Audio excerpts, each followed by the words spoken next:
열왕기하 23장 말씀 함께 나누겠습니다. 이제 열왕기서도 이제 다 마무리가 되어 갑니다. 그래서 23장에 보면 이 요시야 왕이 등장하고 요시야 왕이 종기개혁을 일으키는데 우리는 산을 보면 골짜기를 볼 수 있어야 되고 골짜기를 보면 산을 보는 이런 지혜가 있어야 됩니다. 그래서 이스라엘이 이게 범죄를 크게 하면 골짜기가 생긴 것처럼 보이고, 그래도 하나님 앞에 믿음으로 서서 종교개혁을 하면 산이 생긴 것처럼 보이죠. 그러면 이 골짜기를 메꾸고 산을 깎는 거, 우리가 이 두 가지를 같이 해야 되는데, 그러니까 하나님 앞에 이 개혁을 일으키고 그것을 유지하고 이것이 흘러가도록 하는 일까지 다 같이 이루어야 되는데 이 참 쉽지는 않습니다.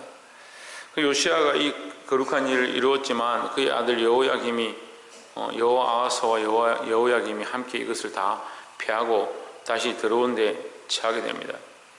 그래서 얼마나 더럽느냐, 그들이 다시 얼마나 이렇게 다시 가느냐, 오늘 본문에 기록되어 있습니다.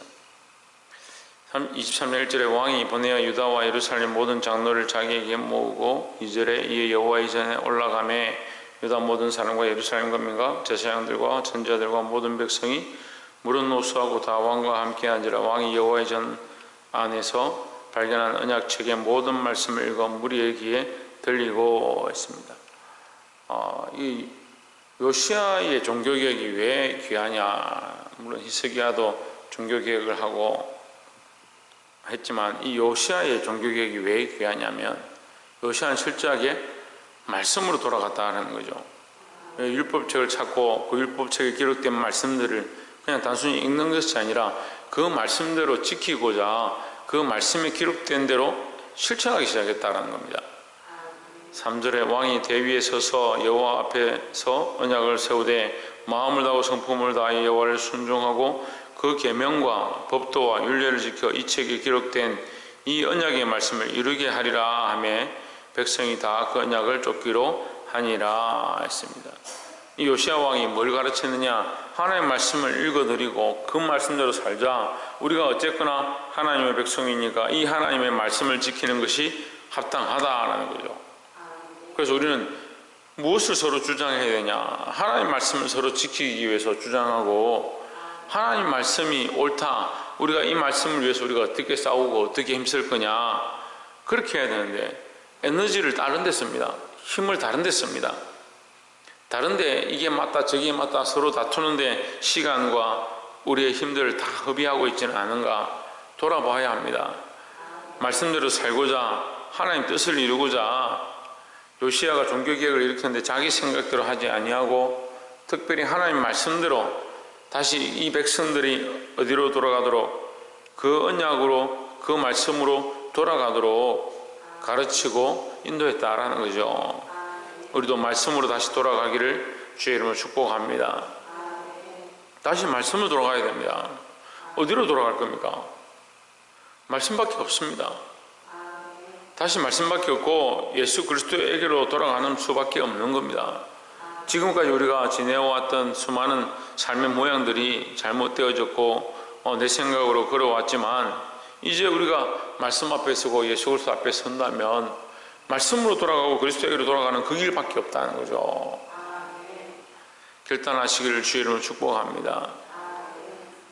5절에 옛적에 유다 왕들이 세워서 유다 모든 고을과 예루살렘 사면 산당에서 분향하며 우상을 섬기게 한 제사장들을 피하며 또 바알과 해와 달과 12궁성과 하늘의 모든 별에게 분향하는 자들을 피하고 또 여호와의 전에서 아세라상을 내어 예루살렘 바깥 기드론 시내로 가져다 거기서 불사르고 빻아서 가루를 만들고 그 가루를 평민의 묘실에 뿌리고 또 여호와의 전 가운데 미동의 집을 헐었으니 그곳은 여인이 아세라를 위하여 휘장을 짜는 처소이었더라 했습니다.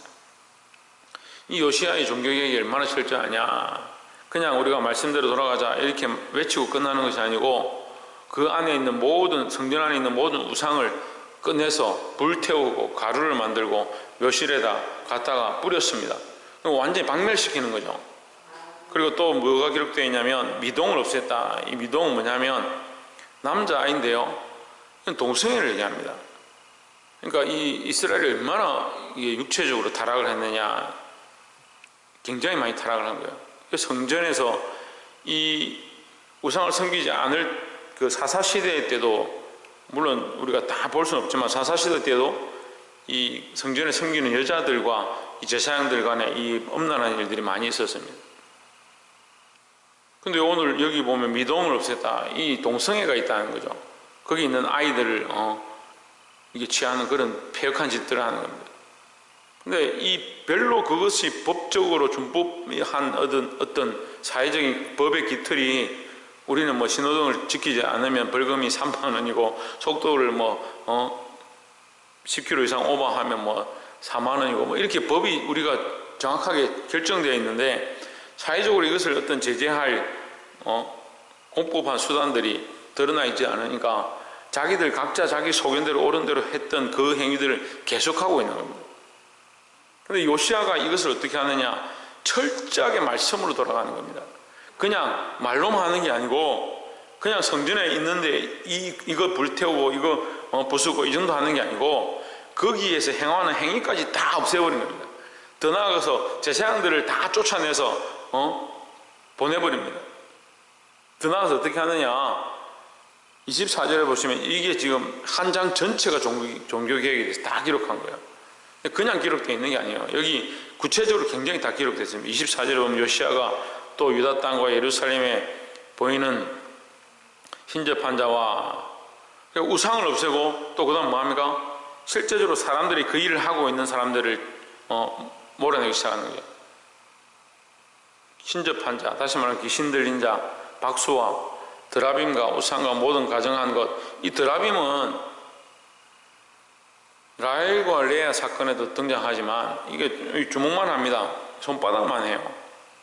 무슨 말이냐면 각자 자기가 지니고 있는 거예요. 이걸 공동체에서 같이 가지고 있는 게 아니고 각자 자기 가정에 자기가 섬기고 있다라고 하는 그 신들을 말하는 거예요. 그러니까 요시아의 종교개혁이 얼마나 치밀했느냐, 얼마나 철저했느냐, 그냥 우리가 하자 이렇게 하는 게 아니고 전체 이스라엘에 해라 이렇게 한 것으로 끝나는 것이 아니라 실제로 각 백성에게까지 미쳤고, 그들의 삶에 있는 구체적인 것조차도 끄집어내서 하나님 앞에 회개하고 돌이키도록 했다라는 거죠. 우리는 이걸 배워야 합니다. 물론 이 요시아의 종교개혁 이후에도 이스라엘은 계속 무너지지만, 하지만 우리는 어떻게 해야 되느냐, 이것을 배우고 우리도 이 일들을 시작해야 된다는 겁니다. 나만 할 뿐이 아니라 나와 관련된 자들, 나의 자녀들, 나의 가족들, 이 나라와 민족을 위하여 우리가 있는 공동체 가운데 우상으로 삼아있는 것, 하나님보다 더 사랑한 것, 그거 다 부수고 깨어서 없애버려야 된다는 거예요. 그리고 이것을 가루로 삼아서 어디에 버리냐, 이게 묘실에 그냥 무덤에 갖다 버렸습니다. 죽은 것이다 이 말이죠. 다시 회복해서 가져올 필요가 없다라는 겁니다. 심지어 앞에 성경에서는 뭐라고 하냐, 그 우상들을 빻아서 그 바알의 우상을 섬기던 자리를 변소를 만들었다, 화장실을 만들었다. 근데 어떻게 합니까? 그 다음 왕이 일어나서 그걸 다시 회복하는 거예요. 다시 만들어내는 거예요. 그러니까 예수님이 오셔가지고 내가 개들에게 주는 게 옳지 않다. 이 신약 성경을 통해서 무슨 말씀하시냐면, 개가 그 토한테 돌아가고 돼지에게 진주를 주지 말고, 돼지와 개는요 이 더러운 배설물과 관련이 있는 거예요. 근데 그거를 개를 얘기하는 것은 그 개에 대해서 얘기하는 게 아니라 그런 폐역한 지도자들, 그런 폐역한 종교 지도자들, 그렇게 폐역해서 하나님 섬기지 않는 자들 얘기하는 겁니다. 뭘 하느냐, 하나님 섬긴다고 하고 다 해놨는데 그걸 다시 무덤에 갖다 버린 그 가루를 가지고 오고 그 화장실을 만들었던 걸 다시 회복해서 다시 우상을 섬기는 거예요. 우리가요 정말 철저한 해결을 하고 날마다 회개하고 날마다 돌이키지 않으면 언제 우리가 변질돼서 또 죄를 지을지 모릅니다. 그러니까 아이고 가능성이 없구나, 방법이 없구나, 천만에요. 지금 우리가 이 할 수 있는 게 하나님의 은혜입니다. 그럼 우리가 머리를 깎죠. 머리를 자르죠. 손톱을 깎죠. 아이고 맨날 자라는 손톱, 맨날 자라는 머리카락 왜 자르냐? 맨날 자라는데 내버려 두지. 우리 제가 계속 자랍니다. 계속 생기고 계속 발생하고 계속 우리를 미혹합니다. 계속 우리를 유혹해서 죄의 길로 자꾸 끌고 가려고 합니다. 우리가 이 개혁을 어떤 일을 하느냐, 이걸 계속 끊어내는 일을 하는 것이 우리가 개혁이라는 거죠. 무슨 기준으로? 그렇습니다. 말씀의 기준으로 이것을 끊어내고 잘라내는 일을 계속해야 합니다.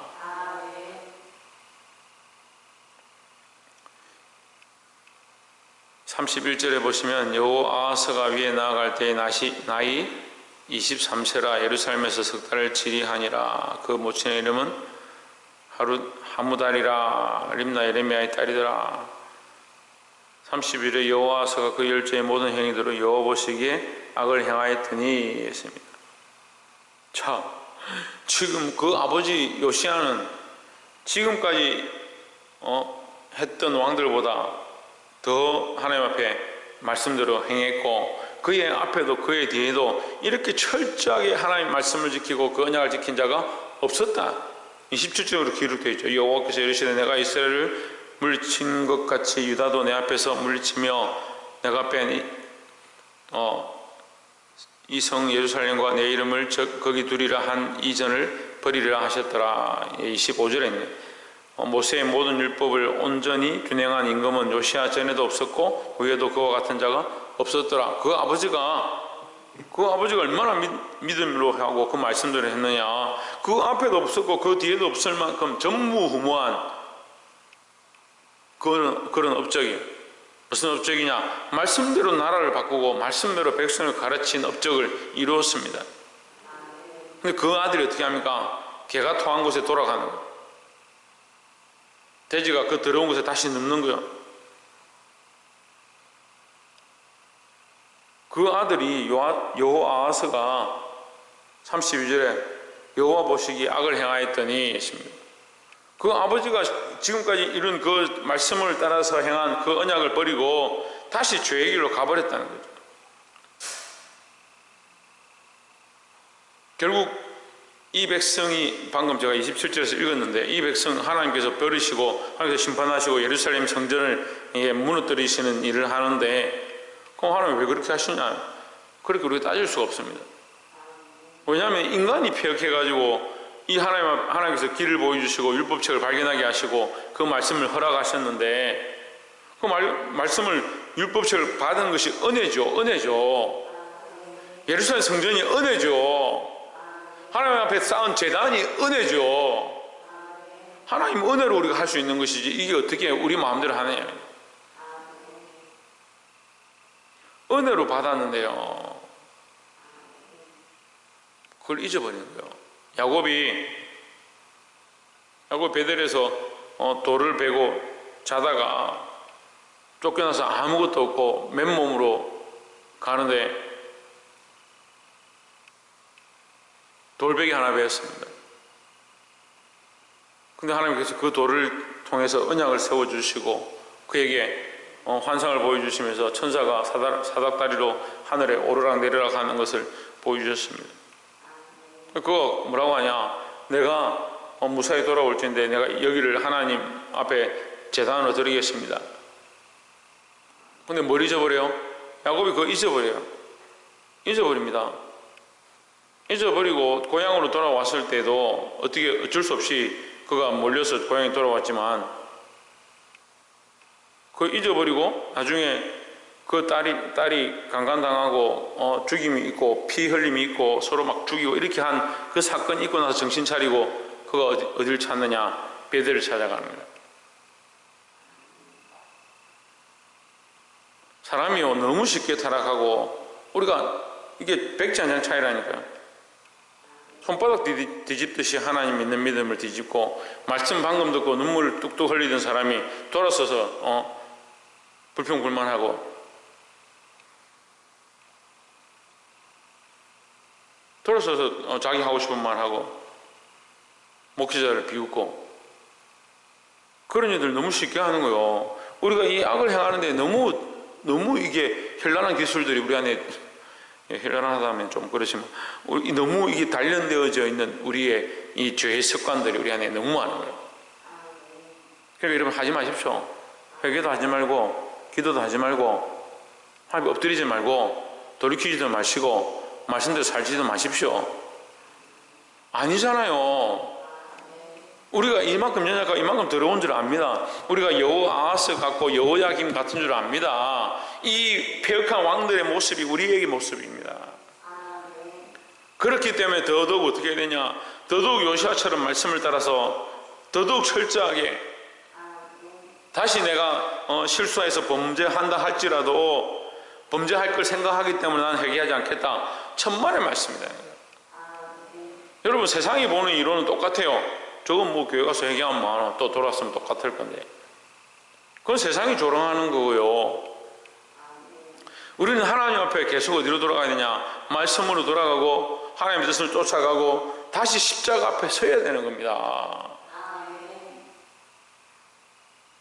말씀을 맺겠습니다. 사랑하는 성도 여러분, 우리가 이게 너무 힘들지만 끝날 것 같지 않은 이 육체의 연약함들과 끝날 것 같지 않은 우리의 연약한 생각들 속에 우리가 사로잡혀 있어서 정말 답답하다. 언제 내가 이것을 벗어날까? 저도 그런 고민을 해요. 내가 언제쯤 주님 앞에 가서 설까? 차라리 이 육체를 빨리 벗고 주님 앞에 서면 좋겠다. 그런 생각들을 하게 돼요. 하지만 지금 우리가 끝까지 뭘 해야 되냐? 끝까지 우리는 말씀으로 돌아가고 우리가 실수한다 할지라도 다시 십자가 앞에 엎드리고 그리스도의 가신 길들을 쫓아가는 일들을 멈추지 말아야 될 줄 믿습니다. 이 말씀대로 살아감으로 다시 한번 더 회복함으로 이 악한 세대 가운데 승리할 수 있는 저와 여러분 되기를 주의 이름으로 축복합니다. 기도하겠습니다.